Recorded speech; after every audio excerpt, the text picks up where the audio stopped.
Είμαστε και πάλι μαζί, κυρίες και κύριοι, με το δεύτερο μέρος της εκπομπής Ευρώπη Τώρα. Ας δούμε το επόμενό μας θέμα. Με τον περσινό νικητή του βραβείου Ζαχάροφ να εξακολουθεί να βρίσκεται στη φυλακή, παλαιότεροι νικητές του βραβείου καθώς και ευρωβουλευτές συζητούν για το πώς θα πρέπει να αντιδράσει η Ευρώπη στις μυριάδες περιπτώσεις καταπάτησης των ανθρωπίνων δικαιωμάτων σήμερα.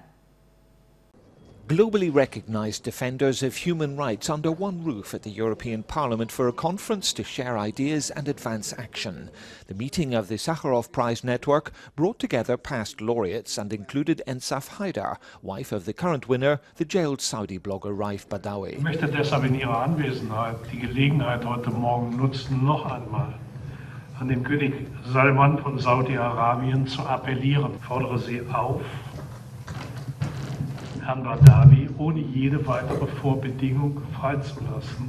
Human rights are a big part of the work of Parliament, which discusses abuses around the world every month. We need megaphone diplomacy and not just silent diplomacy. We need the spoken word to the outside. We need to tell the regimes that someone is listening. Not least in Russia, whose civil rights organization Memorial won the prize in 2009. Мы живем в ситуации неопределенности, мы не знаем, что нас ждет через полгода, через год, и нужно консолидировать усилия с международными структурами для того, чтобы остановить те негативные процессы, которые происходят в России. Key themes included human rights and the digital age, sectarianism, and the value of silent versus megaphone diplomacy.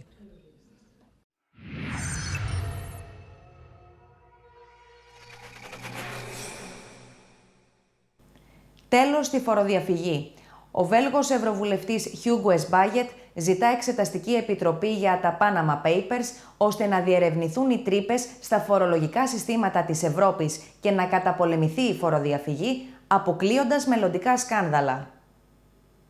LuxLeaks, SwissLeaks et plus récemment les Panama Papers. Tous ces documents divulguent une liste de plus en plus longue de grosses fortunes qui abusent de l'évasion et de l'optimisation fiscale. L'Europe veut lutter contre ce phénomène et renforcer la transparence fiscale des multinationales. L'eurodéputé belge Hugues Bayet exige une commission d'enquête au Parlement européen sur les Panama Papers. Hugues Bayet, bonjour. Bonjour. En 2014, on a eu le LuxLeaks, donc on pensait que c'était illégal. Finalement, on s'est rendu compte que ces accords fiscaux s'étaient autorisés. Est-ce que finalement l'évasion fiscale, c'est légal ?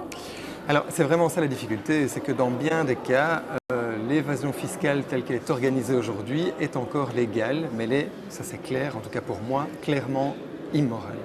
Et donc, je pense que là-dessus, on doit vraiment modifier la législation. On ne peut pas continuer à demander aux travailleurs, aux indépendants, de payer de plus en plus d'impôts, alors que les plus riches d'entre nous, les multinationales, montent des mécanismes de lutte pour payer l'impôt, ce qu'on appelle l'évasion fiscale agressive, pour ne rien payer du tout. C'est vraiment parce qu'on manque de définition en Europe que certaines multinationales jouent entre la définition en Belgique et en Italie, entre la définition aux Pays-Bas et en France. Et donc chaque fois, essayer de trouver les trous dans la législation pour à tous les coups, payer le moins d'impôts possible. En tout cas, pour la Commission européenne, il est important, et pour vous aussi, je pense, que les entreprises payent les impôts là où leur activité économique est la principale. Voilà, ça c'est l'élément essentiel. En fait, si on veut lutter contre l'évasion fiscale, c'est que chaque entreprise paye ses impôts là où il exerce réellement des activités. Et donc, c'est pour ça qu'on a défini aussi la notion de substance économique, pour voir quand il y a une vraie activité économique. On ne peut pas continuer avec des multinationales qui déclarent 500 millions de bénéfices dans un pays où ils ont 2 travailleurs. Je pense que très clairement, le rapport qu'on a voté va beaucoup plus loin, que ce soit en termes de transparence, en termes de définition, en termes de limitation de la déductibilité des intérêts, en termes de paiement de l'impôt sur les capitaux qui reviennent de l'étranger en Europe. Donc je pense que vraiment là-dessus, on avance. Les États membres ne sont pas obligés de suivre ce rapport et ces propositions d'aujourd'hui. Je pense qu'ils n'ont plus le choix. Je veux dire, la société civile n'acceptera plus d'avoir encore un autre scandale comme ceux qu'on a connus à travers SwissLeaks ou Panama Papers. Vous avez réclamé justement dans ce cadre une commission d'enquête, puis une commission spéciale. Qu'est-ce que ça a comme pouvoir supplémentaire ? Une commission d'enquête a toute une série d'outils juridiques qui nous permettent d'auditionner qui on veut, d'analyser tous les documents qu'on souhaite, pour vraiment essayer de décortiquer quels sont les mécanismes qui se cachent derrière qu'est-ce que vous espérez trouver derrière fiscaux. Mais essayer de comprendre comment, par exemple, le Panama était considéré comme un pays noir au sein de l'OCDE, ne l'est plus, et malgré ça, on constate encore qu'il y a toute une série d'entreprises qui utilisent le Panama pour monter des sociétés offshore et détourner l'impôt.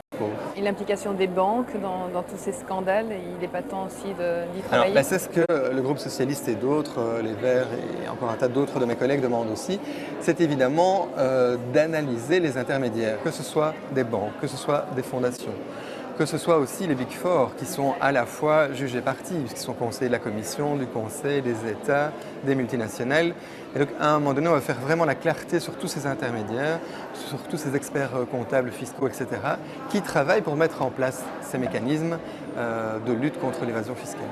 Sur ces listes de noms qui sont dévoilés, il n'y a pas seulement des grandes multinationales, il y a aussi des gens comme vous et moi, ou plutôt peut-être plus comme vous ou comme moi. Qu'est-ce que risquent ces gens justement? Pour l'instant, ces gens-là ne risquent pas grand-chose puisque de ce qu'on en sait, de ce qui est sur la table, les moyens qu'ils ont utilisés pour lutter contre l'évasion fiscale sont légaux. Et donc, c'est vraiment, on doit faire un screening de toutes les 28 politiques fiscales qui existent en Europe pour essayer de voir comment est-ce que les multinationales peuvent dire, bien voilà, avec ce pays-là et ce pays-là, j'ai un trou et je peux échapper à l'impôt. Ce n'est vraiment qu'en faisant cette démarche-là qu'on arrivera à le faire.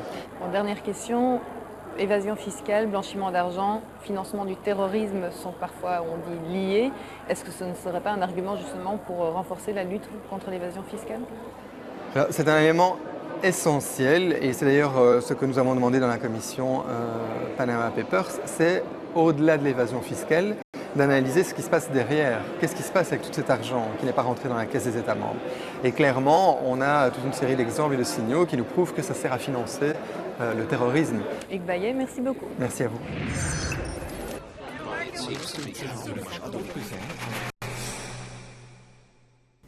Το επόμενό μας θέμα αφορά τη γονική άδεια. Τι γίνεται anάμεσα στα κράτη-μέλη της Ευρωπαϊκής Ένωσης? Οι περιπτώσεις που οδηγούν στη διάκριση είναι πολλές. Dans l'Union européenne, les travailleurs ont droit à un congé parental lors de la naissance ou l'adoption d'un enfant.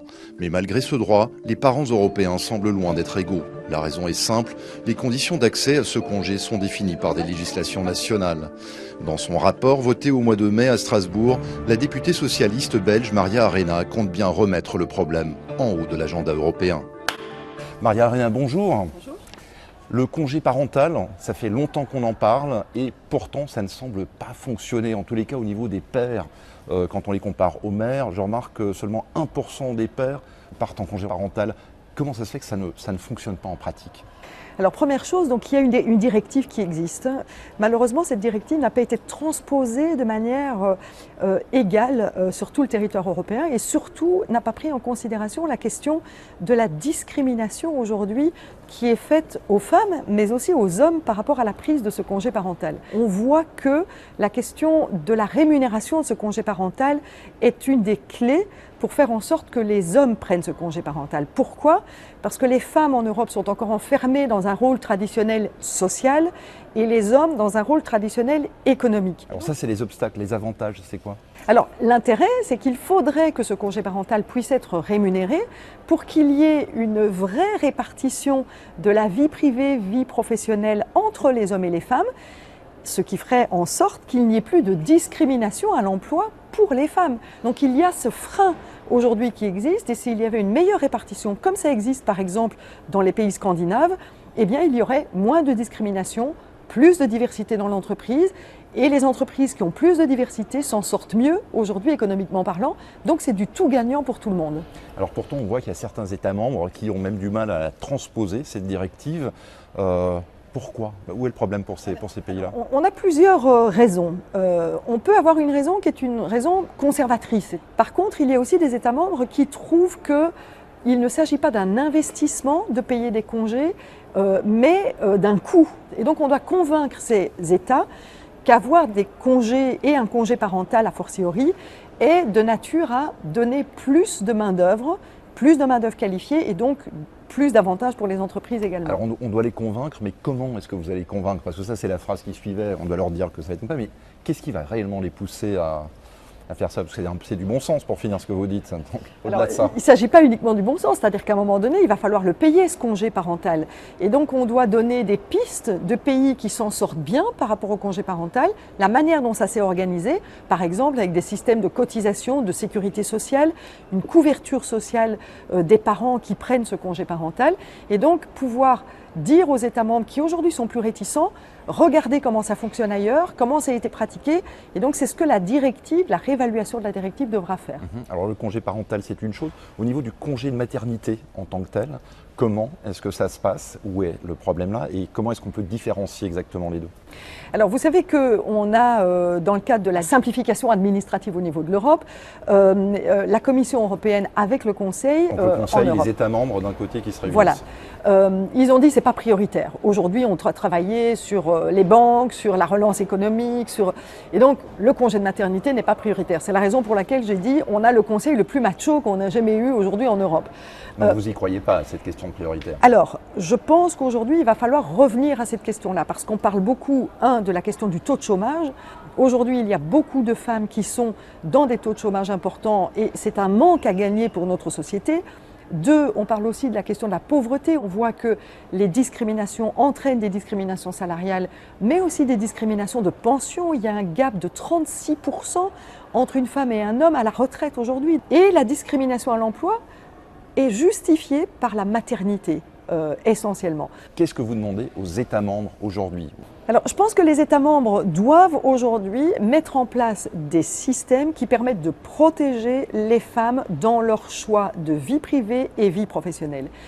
Ces systèmes doivent être des congés, bien entendu, qui sont des congés de maternité payés, ce qui est important, parce que dire vous avez congé pendant 1 an mais vous n'êtes pas payé pour rester éduquer vos enfants, eh bien c'est très compliqué. Donc je dis aux États membres, il faut qu'il y ait des législations, à la fois des législations européennes quand cela s'avère nécessaire, utile et dans la compétence de l'Europe, mais aussi des législations nationales pour garantir que les femmes participent au travail de la même manière que les hommes. Enfin, dernière question, vous avez parlé d'accords cadres, donc de relations employés-employeurs. Qu'en est-il exactement des indépendants? En matière d'indépendants, il faudra d'abord garantir la couverture de sécurité sociale par État membre, qui est vraiment la compétence de l'État membre, et ensuite d'en faire l'harmonisation au niveau européen. Et pour l'instant, je pense qu'on n'en est pas, je dirais, très loin par rapport à la sécurité sociale garantie pour tous les indépendants. Merci Maria Arena. Merci à vous.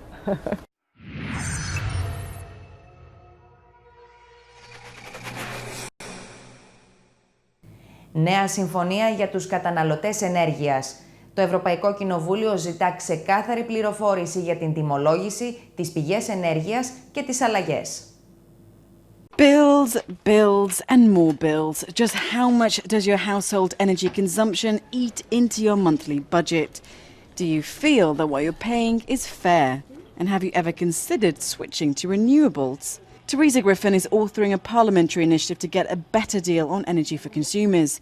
She wants bills to state the facts clearly and give consumers the tools to switch to cheaper suppliers. The report also aims to help the most vulnerable. Figures suggest that 50 million Europeans live in energy poverty.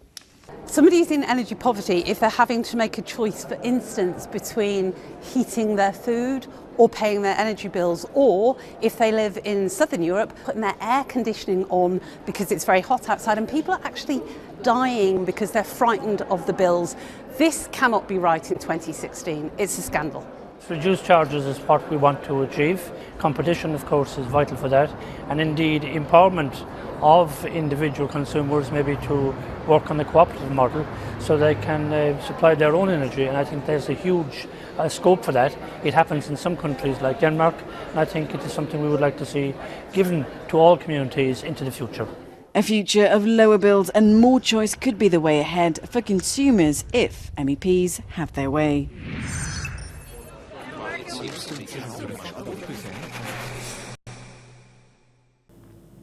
Κάπου εδώ, κυρίες και κύριοι, ολοκληρώθηκε ακόμα μία εκπομπή Ευρώπη Τώρα στο Thrakii.net. Σας ευχαριστούμε θερμά που μας παρακολουθήσατε. Να έχετε ένα όμορφο βράδυ. Γεια σας.